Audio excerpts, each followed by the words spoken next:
మావయ్య,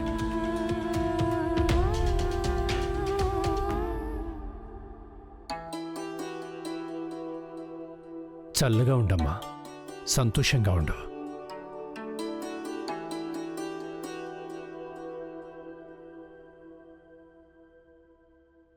ఇక నేను వెళ్ళొచ్చా? లేదు, ఒక చిన్న ఫార్మాలిటీ ఇంకా మిగిలే ఉంది.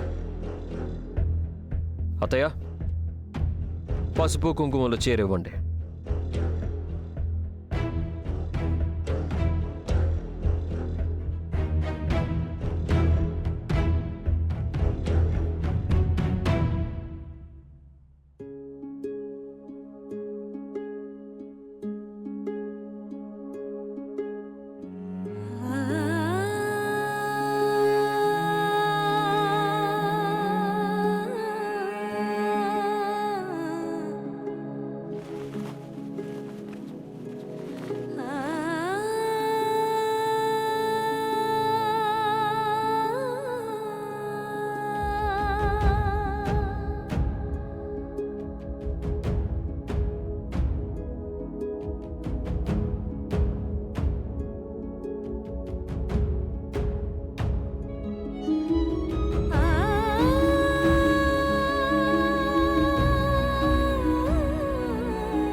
అత్తయ్య, నా పెళ్ళైతే నిశ్చయం అయిపోయింది. ఇక రేపు వీళ్ళింటికి వెళ్ళాలి, ఉన్నతి నిశ్చయతాంబూలం కోసం.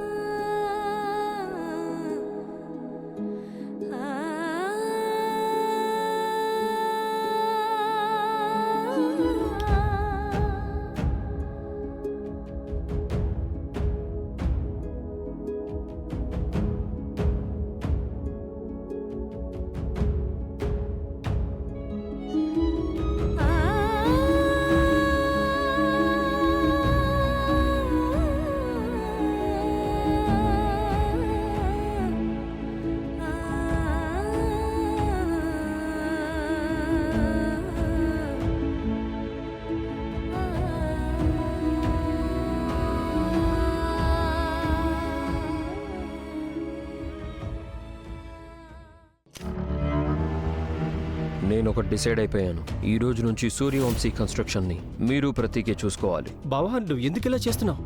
అన్నయ్య, ఏం జరుగుతుందన్నయ్య? రాఘవ బావ సూర్యవంశీ కన్స్ట్రక్షన్స్ బాధ్యత మొత్తం నాకు వీరు అనే కప్చెప్తున్నాడు. ఏంటి? శుభవార్త తెచ్చానండి. రాఘవన్నయ్య పెళ్లి నిశ్చయం అయిపోయింది. ఇదిగోండి, స్వీట్ తినండి. ఈ శుభవార్త లడ్డు నాకు విషంతో సమానం. మర్యాదగా దీన్ని తీసేయ్. నాకు తెలుసండి, మీరు బాగా బాధపడుతున్నారు. రాఘవన్నయ్య మిమ్మల్ని కంపెనీని చూసుకోనివ్వడం లేదు. కానీ ఇంకా ఆ విషయాన్ని మర్చిపోండి.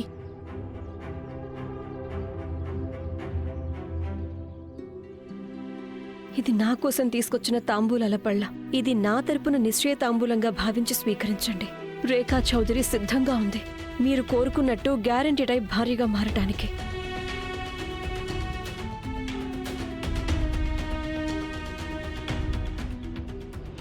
నువ్వు నా భార్యవే కదా, కాబట్టి నా వంతు సంతోషం కూడా నువ్వే ఆనందించు. అలానే లడ్డు కూడా నువ్వే తిను.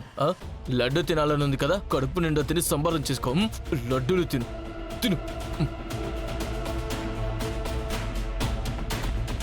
తిను, నోరు తెరువు, తిను. శుభవార్త తీసుకొచ్చావు కదా, ఇదిగో హాయిగా పండగ చేసుకో.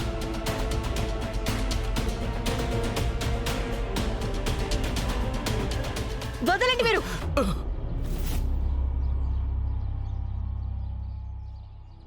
మీరు బానే ఉన్నారా? నేను బానే ఉన్నాను. ఏంటి మీరు చేసిన పని? అసలు నీకెంత ధైర్యం నాకు నా భార్య మధ్యలోకి రావడానికి?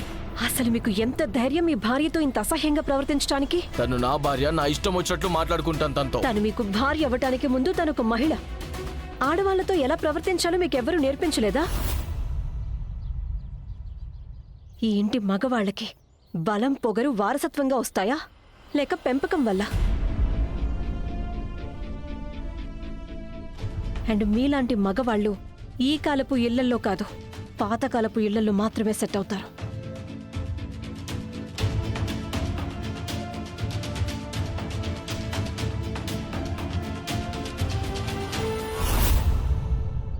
పోనీలే మంచిదే. మొదట్లోనే అర్థమైంది ఈ ఇల్లు వింత ఇల్లని. పాతకాలపు ఆలోచనలు, సంస్కృతి సాంప్రదాయాలు ఇంకా ఇక్కడ పాటిస్తున్నామని. నాకు అర్థం కాని విషయం ఏంటంటే నువ్వు ఇక్కడికి నా భార్యను కాపాడడానికి వచ్చావు, కానీ నువ్వే ఇక్కడికి నిశ్చయ తాంబూలం తీసుకొని రాఘవ్ని పెళ్లి చేసుకోమని అడుక్కున్నావు. కాబట్టి నువ్వు నాకు నేర్పించకు ఏం చెయ్యాలో, ఎలా చెయ్యాలో.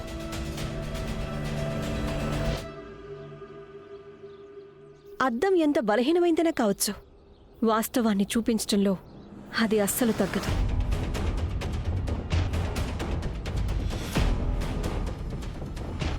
అయితే ఒక విషయం నువ్వు కూడా విను. భిక్షగా బంధం అయితే దొరుకుతుందేమో, గౌరవం కాదు. ఇప్పటికీ టైం ఉంది, ఆలోచించు. ఇలాంటి పాతకాలపు ఆలోచనల ఇంట్లో అణిగిమణిగి ఉండిపోవాలనుకుంటున్నావా, లేక బయట మోడర్న్ ప్రపంచంలో విప్లవకర్త రిపోర్టరా? నిప్పురవ్వ చూడ్డానికి సాధారణమైందే, కానీ దాని బలం ఎప్పుడు అర్థమవుతుందో తెలుసా? అది నిప్పుగా మారి ఇల్లంతటినీ కాల్చినప్పుడు.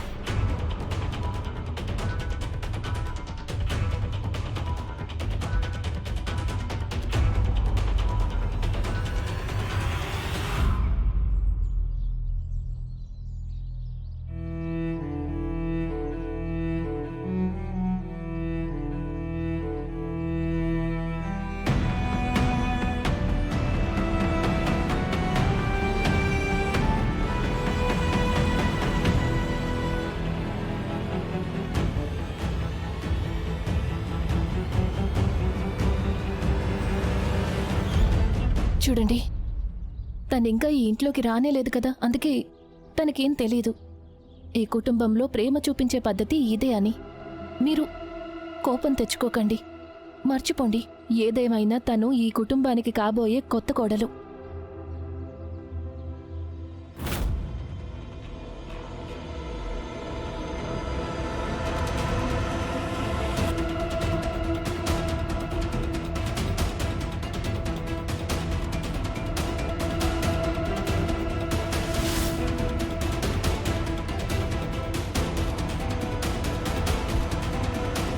ఉన్ని ఏం చేస్తున్నావు? కిందికి రా. ఒక్క నిమిషం అన్నయ్య. అమ్మా, నాన్నా, ఈ రోజు మీకు నా మాట వినిపిస్తున్నట్లయితే నేను మీతో ఒకటి చెప్పాలనుకుంటున్నాను. ఈ రోజు నాకు మీరు లేని లోటు కొంచెం కూడా తెలియట్లేదు. అండ్ కేవలం ఈ రోజే కాదు, నాకింక మీరు లేని లోటు ఎప్పటికీ తెలియదు. ఎందుకంటే నా అన్నయ్య మీరు లేని లోటు ఎప్పుడూ తెలియనివ్వలేదు. Raghav Suryavanshi is a superstar. తను తన మాటని నిలబెట్టుకున్నాడు. ఉన్ని ఇంకా చాలు, ఆపి కిందకి వచ్చేసి. మొత్తం ఊరంతా వినేసింది మీ అన్నయ్య గురించి. ఇంకా కిందికి రా ప్లీజ్. సరే అయితే నేను దిగిపోతున్నాను, నన్ను క్యాచ్ చేయి. ఉన్ని వద్దు, ఉన్ని. ఈ అల్లరి ఎప్పుడు వదిలేస్తావు నువ్వు? ఇప్పుడైనా కొంచెం పెద్ద అయ్యావు, పెళ్లి కూడా జరగబోతోంది. ఒక విషయం చెప్పనా, అసలు నమ్మలేకపోతున్నాను నీకు పెళ్ళి అవుతుందంటే. నేను కూడా. హే, ఐఎమ్ సో హ్యాపీ అన్నయ్య. హే,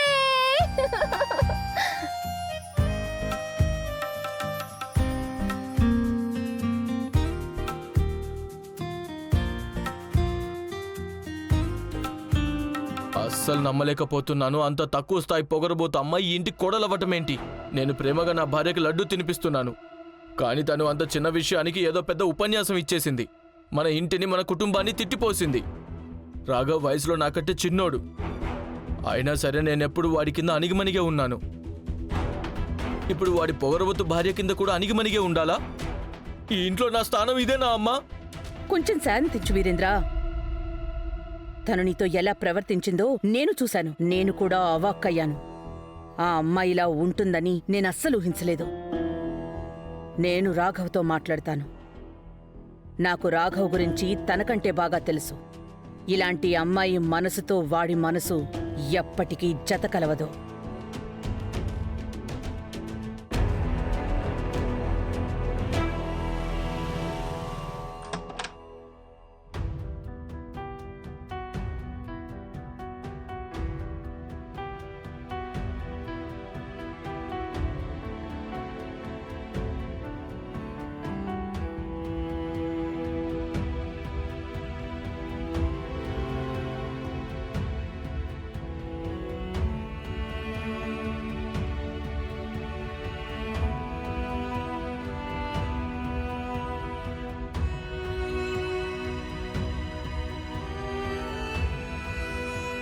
ధ్రువ్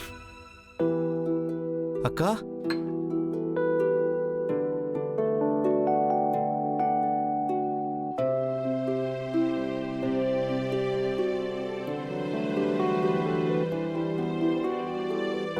ధ్రువ్ నువ్వు బానే ఉన్నావు కదా? ఎక్కడ ఏం దెబ్బలు తగలేదుగా? నేను బానే ఉన్నాను. వాళ్ళు జస్ట్ బంధించి ఉంచారంతే, నన్నేం చేయలేదు. కానీ అక్క ఇదంతా ఏంటి? అక్క, నువ్వు నన్ను అసలు ఎలా కాపాడావు? నువ్వు నన్ను ఏ షరతుల మీద విడిపించావు? అక్క చెప్పు. అదే షరతు అతను నేను విడిపించడానికి అడిగింది.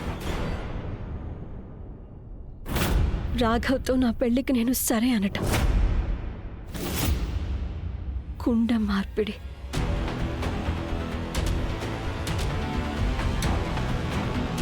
చూడు ధ్రువ్, నీకు అర్థం కావడం లేదు. అయితే నువ్వే మాకు అర్థమయ్యేలా చెప్పు రేఖ.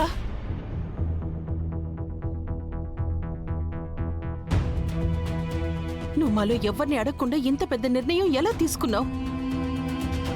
నువ్వే స్వయంగా వెళ్ళి నీ పెళ్లి నిశ్చయం చేసుకొని వచ్చావా?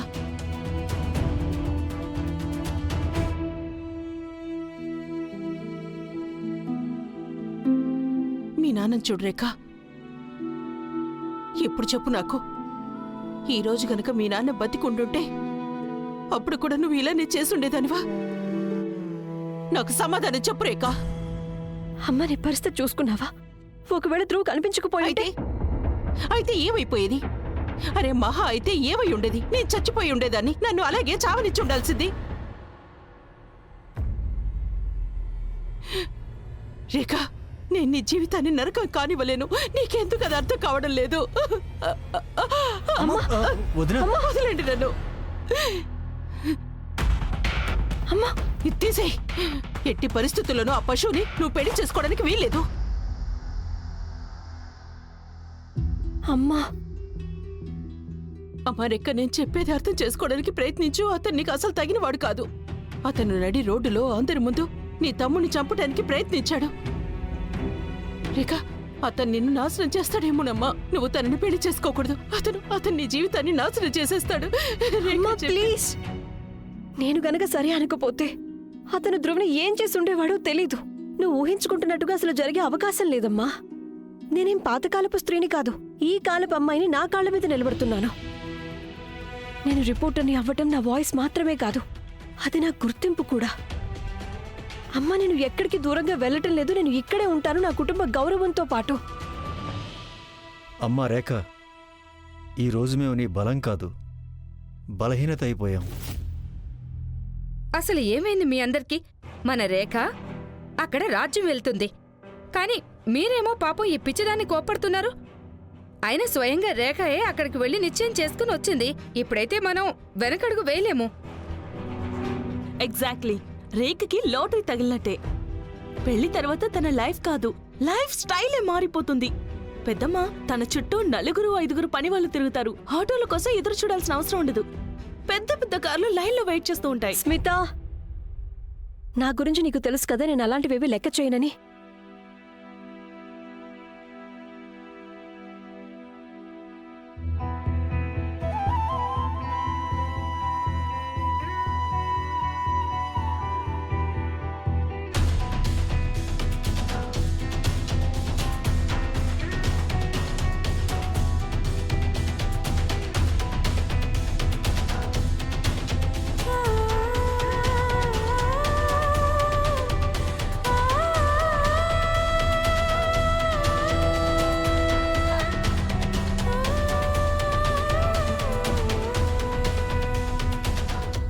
అమ్మా, రేపు రాఘవ్ తన ఫ్యామిలీ ఇక్కడికి వస్తున్నారు. ధ్రువ్ ఉన్నతిలో పెళ్లి నిశ్చయం చేయడానికి. కాబట్టి జరిగింది ఏదైనా మర్చిపోండి.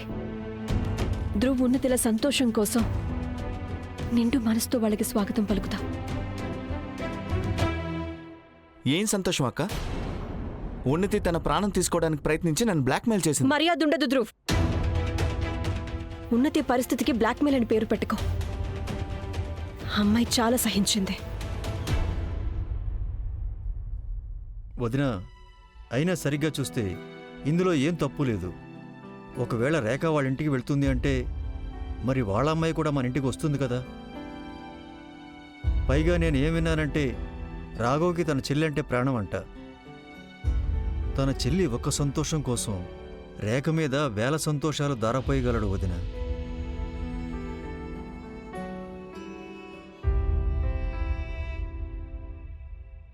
అమ్మా, నాకు సర్ది చెప్పాల్సిన అవసరం లేదు రేఖ. నేను ఈ పెళ్లిని వ్యతిరేకిస్తున్నాను, అలానే ఉంటాను కూడా.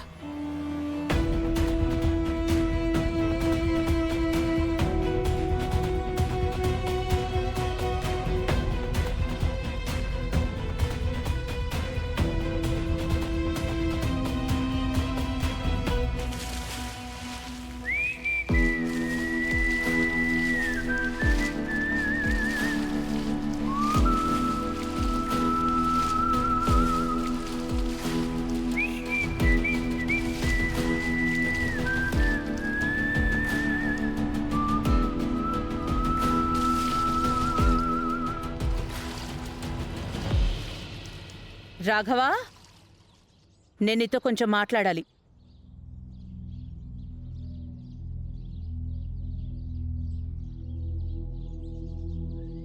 చూడు రాఘవా, నాకు తెలుసు నువ్విదంతా ఉన్నతి కోసమే చేస్తున్నావని. కానీ నా వరకు నీ సంతోషం కంటే నాకేది ఎక్కువ కాదు. చూడు బాబు, నాకేమనిపిస్తోందంటే ఈ రేఖా చౌదరికి నీకు భార్య అయ్యే అర్హత లేదు. నాకు తన జాతకం తెలిసుండకపోవచ్చు, కానీ నేను తన కళ్ళని చదవగలను. 40 కాదు కదా, 4 విషయాల్లో కూడా ఇద్దరికి పొంతనలేదు. తనకి నీ భార్య అయ్యే అర్హత లేదు, మన ఇంటి కోడలయ్యే అర్హత కూడా లేదు. నీకు తెలుసా తను వీరేంద్రతో ఎంత పొగరుగా ప్రవర్తించిందో? నేను విన్నానత్తయ్య. మరి ఇంకేంటి, ఇంకా సమయం ఉంది కదా నాన్నా, ఈ పెళ్ళొద్దని చెప్పేసేయ్. తనలాంటి పొగరుబోతూ అమ్మాయి ప్రతి దాన్ని ప్రశ్నిస్తూనే ఉంటుంది. నీవి నావి అందరి నిర్ణయాలని తను వేలెత్తి చూపిస్తుంది. రాఘవ, నాకు తెలిసినంతవరకు తను నిన్ను ఎప్పటికీ అర్థం చేసుకోలేదు. అందుకే పెళ్లి వద్దు అని చెప్పేయటమే చాలా మంచిది. రాఘవ, పెళ్లిలో 7 అడుగులే వేస్తారేమో, కానీ ఆ బంధం 7 రోజుల్లో 7 సంవత్సరాల్లోనూ నిల్చుండేది కాదు. అది 7 జన్మల బంధం అవుతుంది. అందుకే నాకు అస్సలు ఇష్టం లేదు. ఉన్నతి సంతోషం కోసం నేను నీ ఈ జన్మ సంతోషాల్ని పణంగా పెట్టలేను. పెళ్లి వద్దు అని చెప్పే నాన్నా. అత్తయ్య, మీరు నాతో రండి. ఎక్కడికి?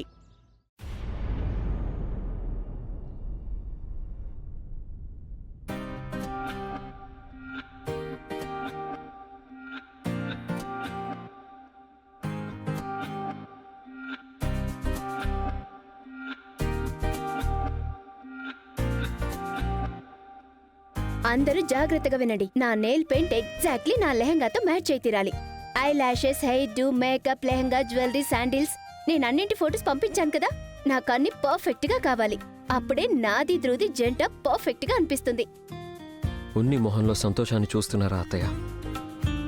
తన ఒక్క చిరునవ్వు కోసం నేను నా సంతోషాలన్నిటినీ వదిలేయగలను.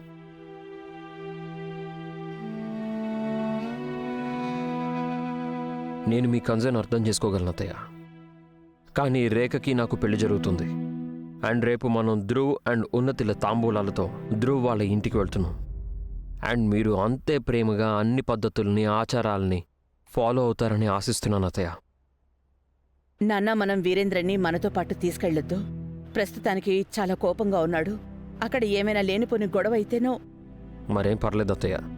వీరేంద్ర అన్నయ్యే కాదు, ఈ ఫ్యామిలీలో ఎవ్వరైనా రేపు మనతో రాకపోయినా, లేక రేఖని తర్వాత యాక్సెప్ట్ చేయకపోయినా నాకు అవన్నీ అనవసరం. రాఘవ, అవునత్తయ్య. అయినా మీరు నా పెళ్లి గురించి అంత సీరియస్గా తీసుకోకండి. ఇక్కడ జస్ట్ నాకు గ్యారంటీ ఇవ్వడం కోసం మాత్రమే తనని పెళ్లి చేసుకుంటున్నానంతే. అసలు నువ్వేం మాట్లాడుతున్నావు రాఘవ? అవునత్తయ్య, ఉన్ని సంతోషమే నాకు అన్నిటికంటే ముఖ్యం. నా మనసులో ఎప్పుడూ భయం ఉండేది, ఉన్ని ఇంటి నుంచి ఎలాంటి అత్తారింటికి వెళ్తుందో అని. ఏ అబ్బాయిని, ఏ కుటుంబాన్నైతే తను ఎంచుకుందో వాళ్ళని నేను నా భయంకరమైన పీడకలలో కూడా ఎంచాను.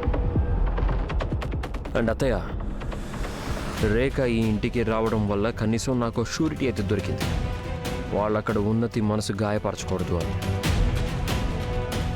అండ్ ఒకవేళ వాళ్ళు బాధ పెడితే నేను రేఖ జీవితాన్ని నాశనం చేసేస్తాను.